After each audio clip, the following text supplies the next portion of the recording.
Bismillahirrahmanirrahim. Dear students, Assalamu alaikum. My name is Yasser Ali Khan. You are watching my YouTube channel Physics with Tanoli. First year की physics chapter number 2 vectors and equilibrium. और इसका next topic हम start करने जा रहे हैं addition of vectors. Addition of vectors पे बात कर रहे हैं। इससे पहले प्रीवियस क्लासेस में आपने स्केलर की एडिशन या सब्ट्रैक्शन के ऊपर बात की थी। आज हमने एडिशन ऑफ वेक्टर्स पे बात करनी है। मैं सिंपल 2 पॉइंट सामने कुछ बातें लिखना, कुछ मैथमेटिकल इक्वेशंस लिख रहा हूँ। देखिए सिंपल है ना, 4 kg plus 3 kg is equal to, और मैं एक और चीज़ लिख रहा हूँ, 4 newton plus 3 newton is equal to. यहाँ पे बात है मैथ्स के ऊपर, और यहाँ पे बात करूँगा फोर्स के ऊपर। यहाँ पे आप डायरेक्टली कह देंगे 4 kg plus 3 kg is equal to 7 kg, जबकि यहाँ पे क्वेश्चन मार्क व्हाट न्यूटन। अब ये नहीं कह सकता 4 newton plus 3 newton is equal to 7 newton, because force is a vector quantity. कौन सी डायरेक्शन में फोर्स एक्ट हो रही है, 4 न्यूटन और 3 न्यूटन। तो यहाँ पे मैं नहीं कह सकता 7 न्यूटन है, डायरेक्टली ऐड में इसको नहीं कर सकता।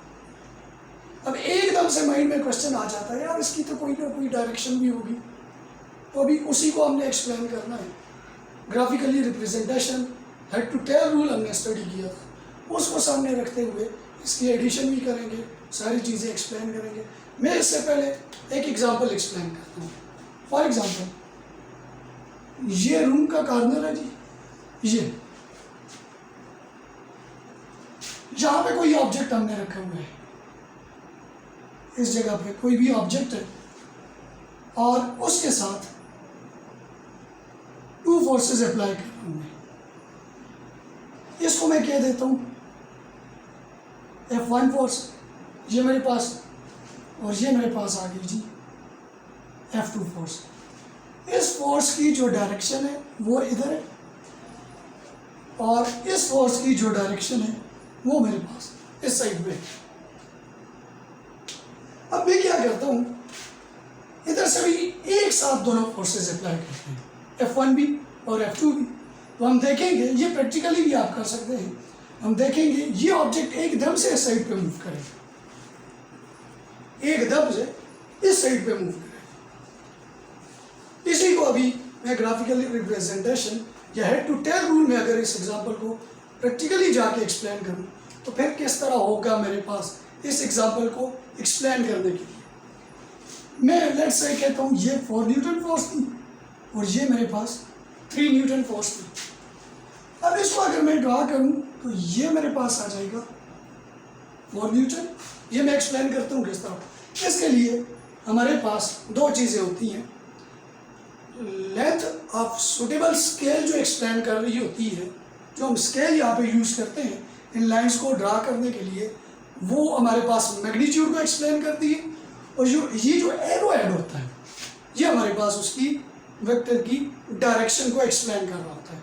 तो हमने क्या करना है, एक स्केल लेना है। स्केल लेने के बाद आपने देखा होगा स्केल के ऊपर जो मेजरमेंट्स होती है ना, ये सेंटीमीटर्स में होती हैं या मीटर्स में या इंचेस में, वहाँ पे न्यूटन में नहीं होती। यहाँ पे तो 4 न्यूटन फोर्स इस साइड पे लग रही है, 3 न्यूटन फोर्स इस डायरेक्शन में लग रही है। तो मैं क्या करूँगा, वहाँ पे लेट करूँगा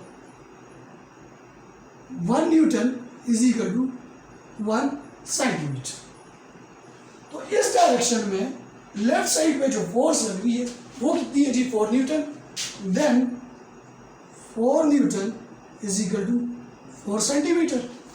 और जो मैं इसको इस तरह शो कर देता हूँ, लेफ्ट साइड पे लग रही है, और जो डाउनवर्ड डायरेक्शन में फोर्स लग रही है वो मेरे पास कितनी है जी, 3 न्यूटन।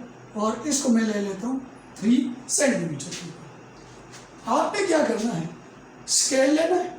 स्केल लेके स्केल से इस डायरेक्शन में 4 सेंटीमीटर की एक लाइन ड्रॉ करनी है, जिसको मैं किसका नाम दूंगा, F1 का नाम दूंगा। इसी तरह यहां से एक लाइन ड्रॉ करनी है जी डाउनवर्ड डायरेक्शन में स्केल लेके, विच इज इक्वल टू, ये मेरे पास आ गया जी 4 न्यूटन में कह देता हूँ, और ये मेरे पास है जी force number 2 which is equal to 3 newton और 3 सेंटीमीटर। अब इसका रिजल्टेंट मैंने फाइंड करना है, और रिजल्टेंट के लिए मेरे पास फार्मूला है जी F1 प्लस F2, ये मेरे पास रिजल्टेंट के लिए फार्मूला है। अब इट डजेंट मीन कि F1 और F2 की वैल्यू को हमने ऐड करना, हमने क्या करना है, रिजल्टेंट के लिए फर्स्ट की जो टेल है, फर्स्ट की जो टेल है उसको मिला लेना है सेकंड के हेड के साथ। तो हमने क्या करना है, मैंने थोड़ा सा इस तरह बनाया है, इसको मैं थोड़ा सा ठीक करके बनाता हूँ जी। F1 में इस तरह बनाता हूँ, अब यहाँ पे देख लें, यहाँ पे साइड पे ये मेरे पास आ गया जी F1, ठीक है, और इस साइड पे मैं ड्रा कर लेता हूँ, ये मेरे पास आ जाएगा जी इसका F2, या थोड़ा सा इसको चेंज भी कर सकते हैं, फर्स्ट की टेल को सेकंड की हेड के साथ हमने लगाना है। तो मैं यहाँ से लूँगा, स्केल से यहाँ पे ड्रा करूँगा, ये मेरे पास इसका क्या आ जाएगा जी, रिजल्टेंट R आ जाएगा, और मैं स्केल के ऊपर देखूँगा, ये जो मेरे पास बन रहा है, ये जो मेरे पास टोटल जो मेजरमेंट बन रही है ना, स्केल के ऊपर मैंने चेक की है जी, वो मेरे पास आ रही है जी 5 सेंटीमीटर, ये जो रिजल्टेंट बन रहा है। अगर स्केलर होता तो आप डायरेक्टली कहते 4 + 3 = 7, लेकिन यहाँ पे एक बात ज़रा समझनी है, रिजल्टेंट है और एंगल कौन सा बन रहा है हमारे पास, 90 डिग्री का एंगल बन रहा है, तो रिजल्टेंट कितना आएगा, 5 सेंटीमीटर। अब मैं इन फोर्सेस की डायरेक्शन को चेंज करता हूँ, एक डायरेक्शन पहले मैंने ली इस साइड पे, दूसरी इस तरह। अब मैं दोनों की डायरेक्शन को सेम करता हूँ, यानी सेम डायरेक्शन में फोर्सेस जो हैं वो एक्ट हो रही हैं, उस टाइम पे मेरे पास रिजल्टेंट क्या आएगा, इसको भी चेक करते हैं। फिर हम ये भी चेक करेंगे डायरेक्शन जो है फोर्सेस की अपोजिट है, उस टाइम पे रिजल्टेंट क्या आएगा। अब हम सेकंड स्टेप पे जा रहे हैं जी। पहला हमारे पास रिजल्टेंट कितना आ गया, 5 सेंटीमीटर। उस टाइम पे, जिस टाइम पे परपेंडिकुलर डायरेक्शन होगी, एंगल 90 डिग्री होगा, तो रिजल्टेंट क्या बना मेरे पास, 5 सेंटीमीटर। अब मैं पैरेलल डायरेक्शन में लेके आ रहा हूँ, पैरेलल डायरेक्शन में अगर मैं इसको लेके आऊँ, अगर मैं ये कहूँ कि मेरे पास F1 और ये F2, ये मेरे पास 4 न्यूटन, ये मेरे पास 3 न्यूटन। आपने स्केल लेके एग्जैक्टली उसी तरह बनाना है, 4 सेंटीमीटर और 3 सेंटीमीटर। अगर मैं इसका रिजल्टेंट फाइंड करना चाह रहा हूं, तो रिजल्टेंट के लिए फर्स्ट की टेल को सेकंड के हेड के साथ मिला लें, तो मेरे पास ये कंडीशन बनेगी जी रिजल्टेंट के लिए, R के लिए।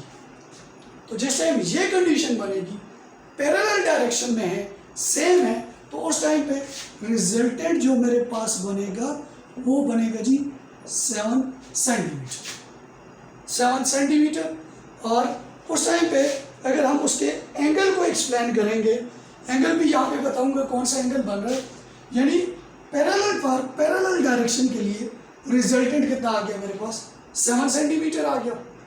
अब इसी तरह अगर अपोजिट डायरेक्शन के लिए एक्सप्लेन करें, अपोजिट ये maximum value of the resultant है, अगर अपोजिट डायरेक्शन के लिए एक्सप्लेन करें वो तो सिंपल मैथमेटिक्स है, 4 - 3 आ जाएगा। उस टाइम पे रिजल्टेंट जो बनेगा वो कितना बनेगा हमारे पास, 1 सेंटीमीटर। और जिस टाइम पे एंगल आपके पास था 90 डिग्री, उस टाइम पे रिजल्टेंट कितना आया था आपके पास, 5 सेंटीमीटर। एक बात और भी जो मैं एक्सप्लेन कर रहा हूँ यहाँ पे, अगर एंगल चेंज कर दें, एंगल चेंज में इसमें 90 था, इसमें आपके पास 180 अपोजिट डायरेक्शन में थी, 180 का एंगल, वहाँ पे एंगल जो था वो 0 था। तो जिस टाइम एंगल चेंज करें तो एक बात याद रखनी है, टू वेक्टर्स के बीच में एंगल जो होता है वो हमेशा वेक्टर्स की टेल जो होती है वो जोड़ के देखा जाता है। टू वेक्टर्स की टेल्स को आपस में जोड़ के फिर एंगल को देखा जाता है। तो यानी एक जगह पे एंगल जो है वो हमारे पास जिस टाइम पे पैरेलल डायरेक्शन में थी, मैं यहाँ पे शो कर देता हूँ, पैरेलल डायरेक्शन में थी, बल्कि यहाँ पे इरादा ही कर लेते हैं जी, फोर्स जिस टाइम आपके पास पैरेलल डायरेक्शन में थी, एंगल था 0 डिग्री, तो उस टाइम पे रिजल्टेंट हमारे पास बना जी 7 सेंटीमीटर। जिस टाइम पे फोर्स एंटी पैरेलल डायरेक्शन में, anti parallel direction mean opposite direction में थी, एंगल था 180 डिग्री और रिजल्टेंट हमारे पास बना 1 सेंटीमीटर। और जिस टाइम पे फोर्स हमारे पास परपेंडिकुलर डायरेक्शन में थी, मीन एंगल था 90 डिग्री, उस टाइम पे रिजल्टेंट कितना बन गया हमारे पास 5 सेंटीमीटर, ये हमारे पास रिजल्टेंट बन गया। It mean angle between two forces, अगर एंगल को इंक्रीज करेंगे तो रिजल्टेंट क्या होगा, डिक्रीज होगा। ये कंडीशन मैं सामने लिख लेता हूँ, एंगल को अगर इंक्रीज करेंगे उसका रिजल्टेंट क्या होगा, हमारे पास डिक्रीज होगा। इसकी हमने ऑलरेडी एग्जांपल्स भी एक्सप्लेन कर चुकी है। और हमेशा याद रखना है, टू वेक्टर्स के बीच में जो एंगल होगा, एंगल बिटवीन टू वेक्टर्स, वो आपके पास 180 डिग्री से ग्रेटर नहीं होगा, 180 से ग्रेटर नहीं होगा। ये हमारे पास इसकी ग्राफिकल रिप्रेजेंटेशन थी। अब अगर हम क्या करें, इसके ऑर्डर को चेंज कर दें, यानी पहले हमने रिजल्टेंट ये लिया F1 प्लस F2, ये रिजल्टेंट लिया, और उसके लिए जो डायग्राम बनाई थी मैं यहाँ पे साइड पे बना लेता हूँ जी। उसके लिए जो हमने डायग्राम बनाई थी रिजल्टेंट के लिए, वो हमने ये वाली बनाई थी F1 के लिए, F2 ये थी हमारे पास, और ये हमारे पास उसका क्या था जी, रिजल्टेंट R था, which is equal to 5 centimetre. अब अगर हम इसके ऑर्डर्स को चेंज करें तो वेक्टर का रिजल्ट सेम आएगा या चेंज होगा। अभी इसको हमने चेक करता है, यानी अब अगर मैं ये लिखूँ resultant is equal to F2 plus F1, मैं ऑर्डर को चेंज करूँ, ऑर्डर को चेंज करने का मतलब ये है, मैं अगर इसको इस तरह बनाऊँ, पहले F2 बनाते हैं जी, पहले अभी हमने F2 रखा है तो F2 पहले बनाते हैं जी।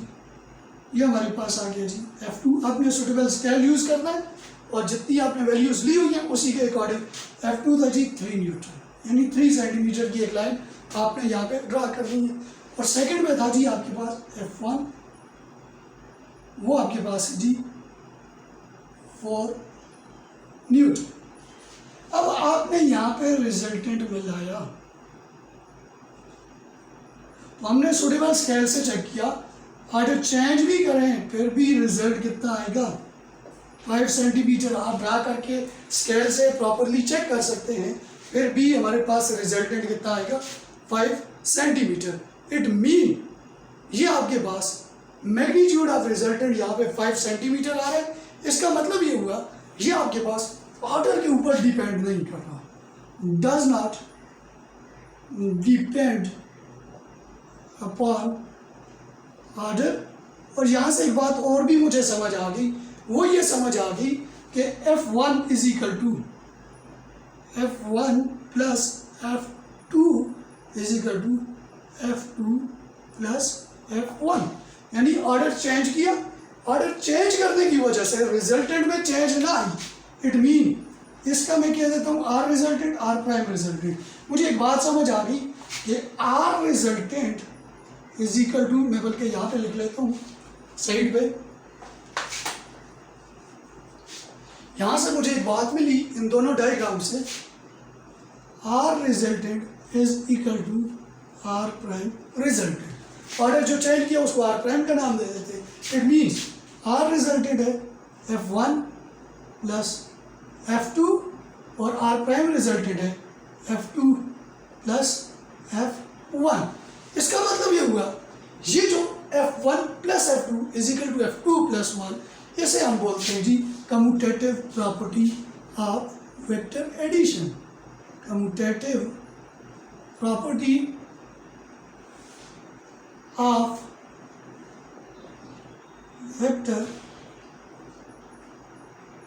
एडिशन।